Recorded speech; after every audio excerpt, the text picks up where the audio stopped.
Hi, I just want to talk to you today that about a Torah portion called Beshalaac. What happens when the Egyptian people were standing in before the Red Sea? On the other side, there's a huge army of Egyptian following. There were nowhere to go. They couldn't find any way to go. So some people were telling, let us go and dive into the sea and die ourselves. And some people were telling, let's fight back for the Egyptians. Someone were telling, okay, let's surrender, submit ourselves, let's get back to Egypt. And some of them said that, we'll sit down and pray or kneel down and pray. But, it's not the case. God said that to move forward, leave behind anything, whatever you had in the past.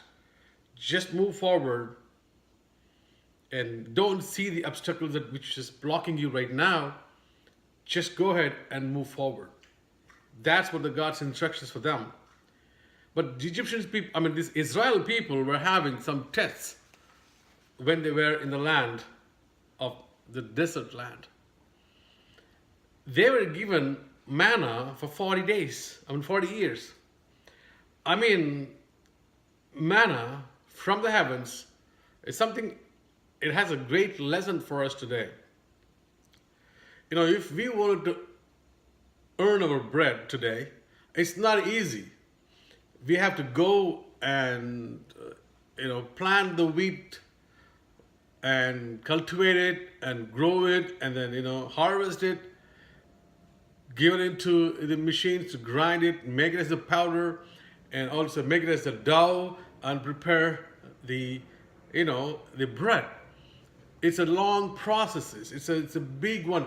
We have to hard earn our bread for our life, if it is for today. But manna was a free thing for them for 40 years. Anything that, if you are working hard and you earn that one, you are more successful in your life and you become more, you'll be proud of it. Whatever you earn, you said that this is because of me and, I hard earned and I'm here today. That's the thing that what we always say when it is success. Success is like an illegitimate child. Everybody wants to own it. But whereas failure is an orphan, no one wants to own that one, because if we fail in our life, we say that, oh, you know what, I worked hard, but that guy did like this, and situations were not right, and due to some, situation that, I had to fail in my life. So we always want to blame somebody or blame something, and, we don't want to own the failures. But if it is success, we always say that one, oh, this is me, like I worked out, I did everything because of me that I am here today. Now, people fight for that. People want to do that one. People wanted to, work hard, fight hard to achieve certain things, achieve certain levels, and wanted to be proud of.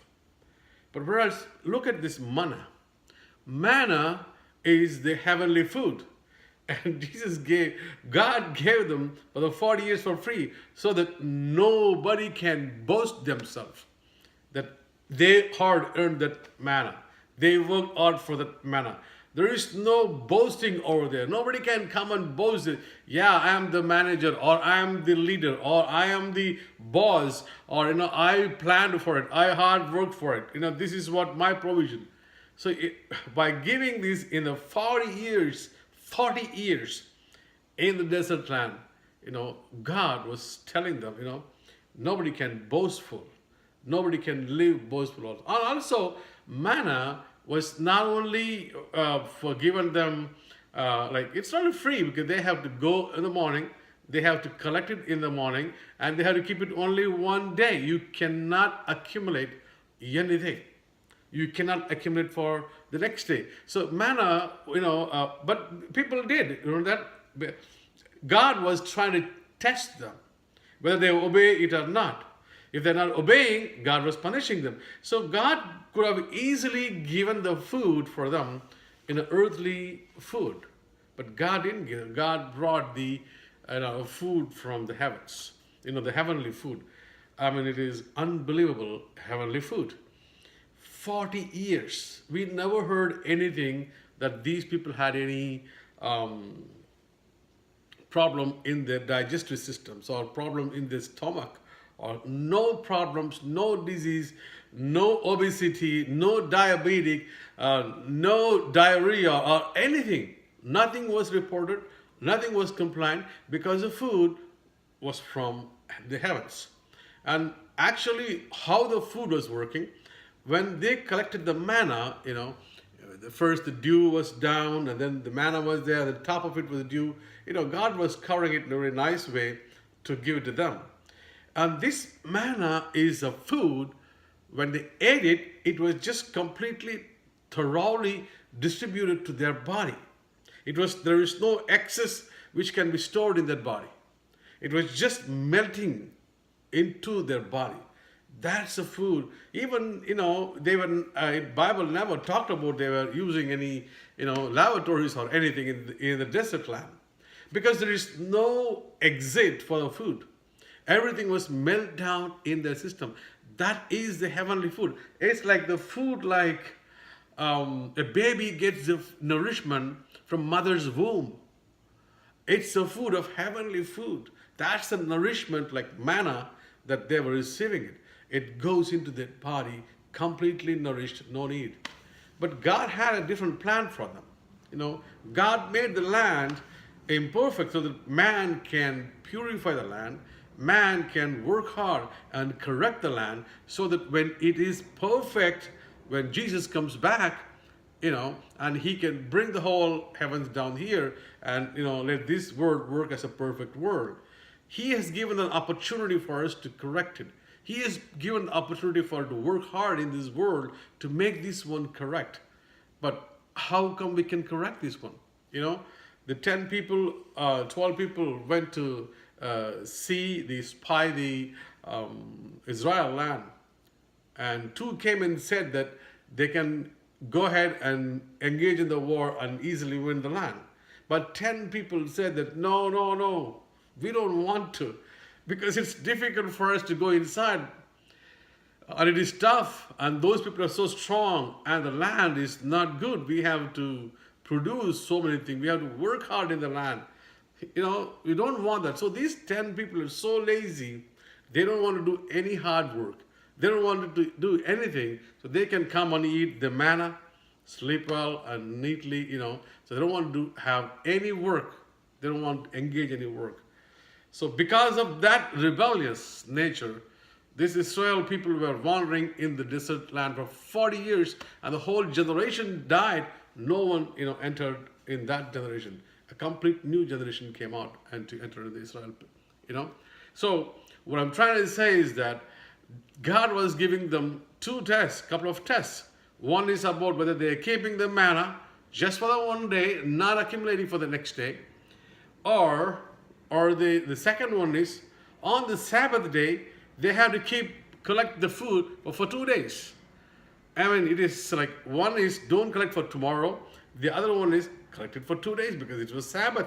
You cannot go outside and work on Sabbath. For the Sabbath day, they have to do it. So what he was trying to teach is that either they are keeping the Torah or not. Torah was very important for them to keep it. So in order to keep that one, they must obey the Sabbath. They have to be in the Sabbath. They have to worship the Sabbath. They have to exercise the Torah portions. They have to read and think and talk about this one. So God was looking to them whether they are obeying or whether they are exercising the Torah. These are the 2 things that God was putting them on the land. Manna was a fantastic food from the heavens. Manna was, given to them. It's a heavenly food which can, there is no toxins in that food when you eat. And unlike the other natural food from our, land, earth right now, Manna was one food which can melt in your body and then it can completely nourish your body. That's the food that we're expecting from when we come back, from when Jesus comes back for the second time. In this earth, we are given an opportunity to make this earth a perfect land by obeying certain things, by obeying God's law, by obeying God's commandments, by practicing God's commandments, by exercising God's commandments, and making this world perfect. That's what He's observing in us now. So that we can bring up a new future, a fantastic, moral filled, ethic filled, a world which follows a God, which follows Hashem, which follows one God, which is the God of Yahweh. And we can make this world much more perfect than ever before. In order to do that, we must follow the Torahs and the commandments. That's what God was expecting from us, so that when He come back, probably He's delaying the word just because of that. His coming is delaying because no one is there to lead this word, to make this perfect word by observing all these Torahs and commandments. And God was watching them, watching the Israel people, whether the Sabbath day, what they're doing or not. That they had some problems, they had some issues in the desert land, while keeping this manna, and they could not eat. It was not a food like any other food that He was giving to them. So while they were in the desert land, they enjoyed the food without even hard working, without even earning anything. But here now, right now, He gave us opportunity to correct this word. Folks, we need to follow this. We need to observe this. We need to understand what is Torah. We need to understand the commandments. We need to understand the writings of the Bible exactly, because it is just because of disobedience.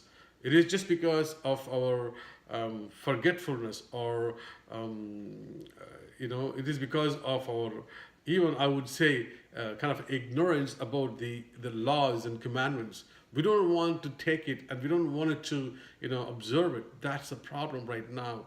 We need to give a separation from this word and us, and so that we can tell that we are the people of Yahweh, we are the people of Jehovah. So that we need to make some differences in our life. Only the way that you'll fulfill that one, only the way that you will exactly make happy the Lord, the provider, by keeping His commandments, folks. So keep it in mind that we are supposed to keep the commandments, and we are supposed to keep the Sabbath completely, totally for Him. Manna we're going to eat when He comes back the second time. But our job, our expectations, our work in this world is today is keep the word perfect. And in order to keep the word perfect, follow His commandments. I'll come back with another Some Torah next time. Until then, be safe and Shabbat Shalom. Bye.